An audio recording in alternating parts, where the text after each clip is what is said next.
Café Anyway.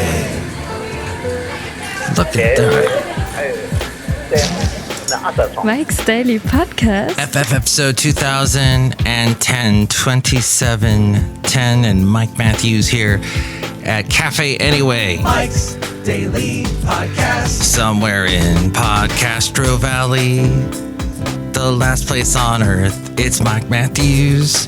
Hopefully you're full of mirth because it's a short week. You don't have to work that much. There's lots of free time, hopefully, and cool people. And don't lose your mind, because some people just get a little bit, well, when they're around family, Mike's Daily Podcast, that they try to avoid.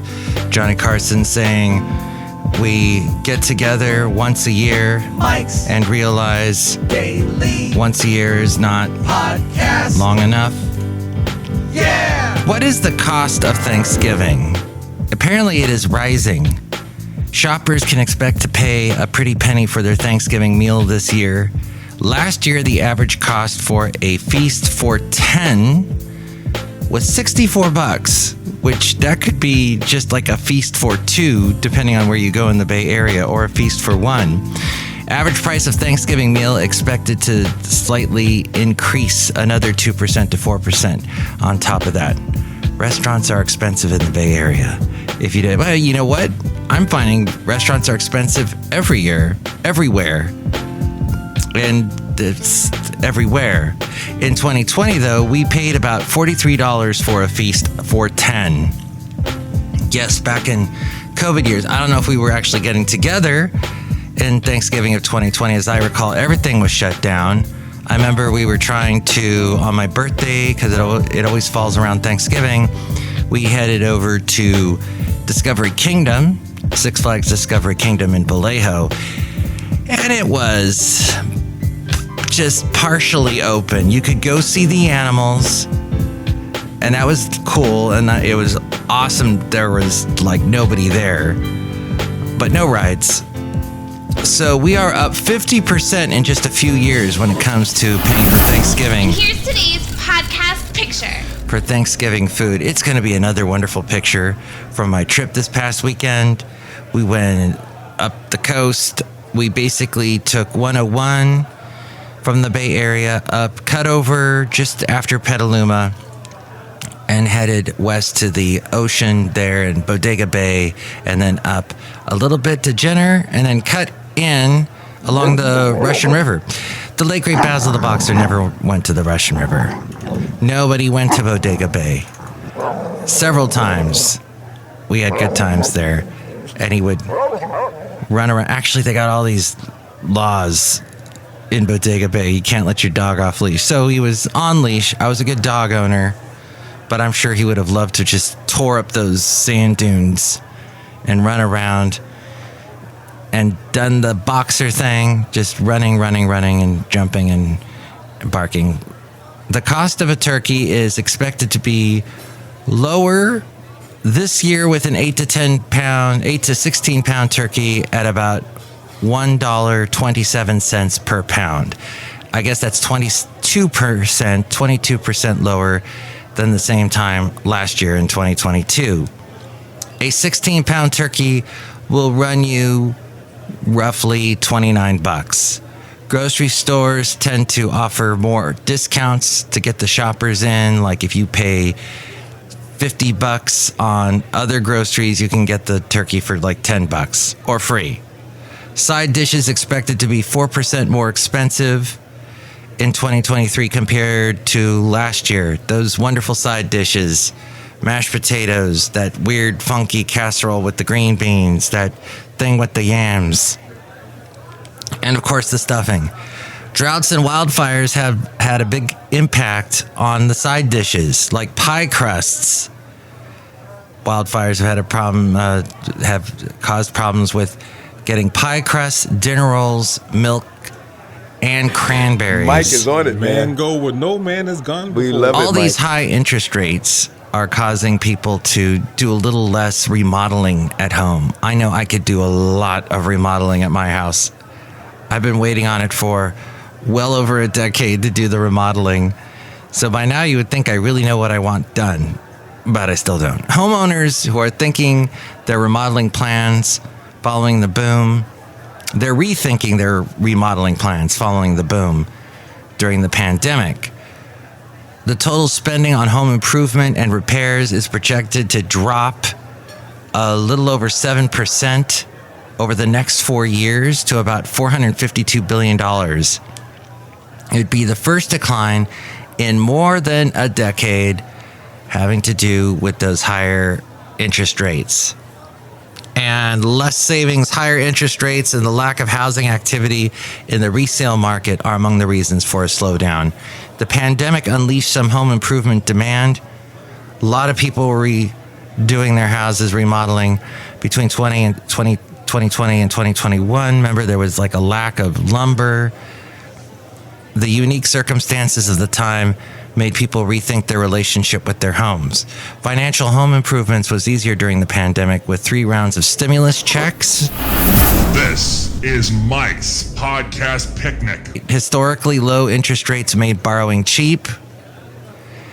Home equity was soaring because the housing market took off. This will be difficult for Biden. He just turned 81 today. And people are going to look around at the MTV News. You hear it first. Trump being indicted, like 4 times is going to... It's the economy, stupid. It's the money. It's the paycheck. People look at that. Bottom line is now people are getting really cost sensitive. Overall, homeowners may have no choice. About 50% of the homeowners live in a home that was built before the 80s. That's 50% of all American homeowners live in a home that was built before the 80s. That's true for me too, which means lots of kitchens, bathrooms, and roofs. The roof, it will need upgrades. All that came from Rob Black. I produce his podcast. He does a podcast on money, and it's called The Rob Black Show. I produce it, the podcast part of it, and he does a radio show on AM 1220 KDOW, and he's on TV on Cron in the Bay Area in the morning time. Fast food drive-through visitors rose 30%.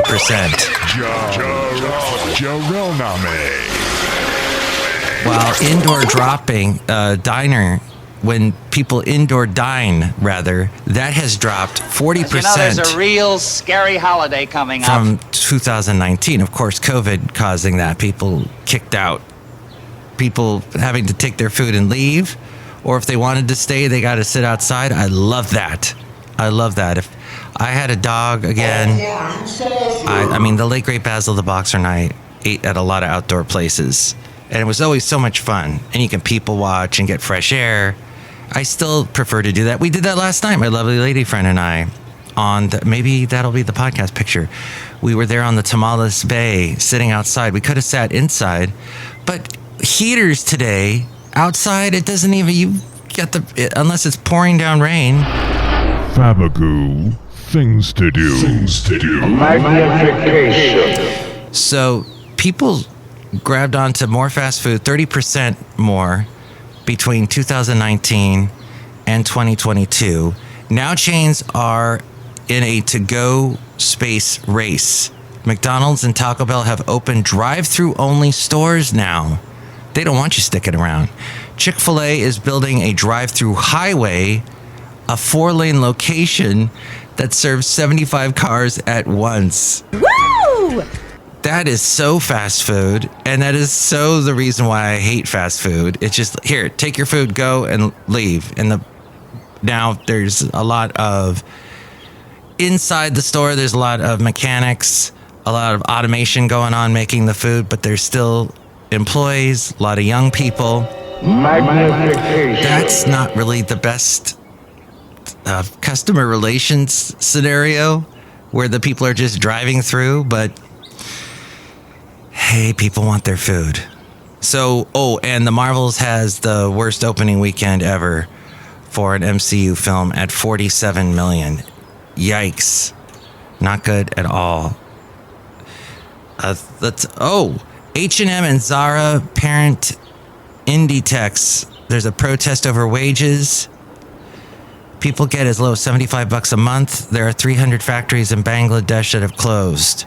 Thousands of workers that make clothes are protesting. They're seeking a pay increase of 3 times what they're making now. And that's what I have for you today on my podcast. Look who's here. Anyway. No, wait. Is it? Yeah, I guess it is. I'm back. It's Benita the Rodeo Queen. How y'all doing? It's a Disgruntled Fiddle Player. Tell you what. What? Yeah, she brought her horse Nilly with her. And yeah, we don't go through fast food places anymore because I got some bad food poisoning once at a fast food place. I will not say the name, but it kind of rhymes with murgergling. Okay. I guess it murdered your gling. It certainly did. Look who else is here. Hello, Mark. I make delicious root beer house right now. Excellent. I'm going to try this root beer right now.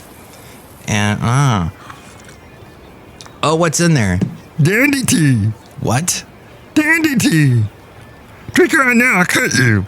Dandy tea. What? Oh, is that the dandelion stuff that sort of tastes like coffee?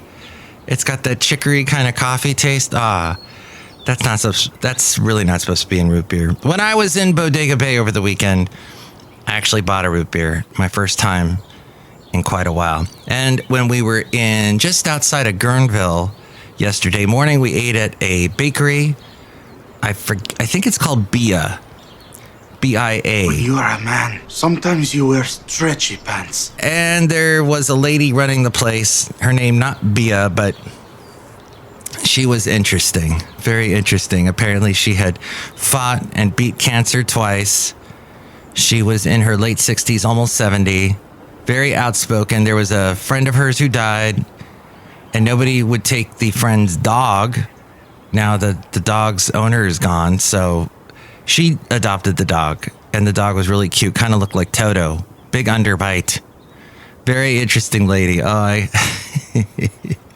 Apparently, she spent a lot of time. She grew up in Brooklyn and Queens and moved out to San Francisco as a young lady. But she was saying, you know, she stays around young people a lot, and she hates when old people complain about young people, when old people complain about Gen Z or the Gen Alpha and what they do on TikTok and stuff. She goes, we did stupid stuff when we were young. Why do we get a pass and they don't? Which is true. Hopefully we can help the young people along, though, that are making really dumb mistakes. Hopefully they listen to us, because we don't want them to make the dumb mistakes we did. Or at least learn from the dumb mistakes we did. Look, if you'd like to call me and tell me what you think about any of this, here's the phone number. Call Mike at the Café Anyway hotline. Area code 510-228-4640. Thank you for calling that number. Looking forward to hearing from you. And with more ways to reach me, here's A. Frank. Mike's Daily Podcast is written and produced and performed by Mike Matthews. His podcast is super easy to find. Download or listen to his show and read his blog at mikesdailypodcast.com. Email Mike now at mikesdailypodcast@gmail.com. See you tomorrow. Bye.